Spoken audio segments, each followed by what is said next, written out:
ये सब क्यों पैक करी है? क्योंकि मैंने देख नहीं सकती।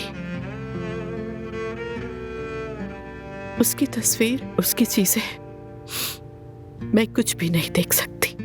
मैंने सोचा किसी दूसरे बच्चे के काम आ जाएंगे। असमत साहिबा इन्हें जरूरतमंदों तक पहुंचा देंगी। इंसानों से ज्यादा चीजें लंबी उम्र पाती हैं। और मैं नहीं चाहती अदनान इन्हें वापस आकर देखे, वरना उसका दर्द और बढ़ जाएगा। सब लोग इतने मुतमईन क्यों है कि वो बाहर आ जाएंगे?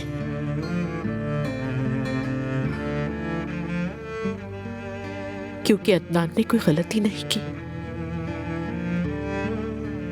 उसकी जगह कोई भी होता तो इस वक्त यही करता।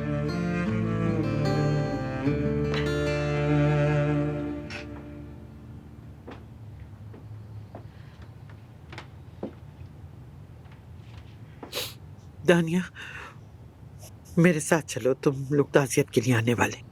जी आती हूँ। खुद को संभालो। लोग ये ना कहें कि तुम अपने शौहर के लिए रो रही हो, उस आदमी के लिए शोक मना रही हो।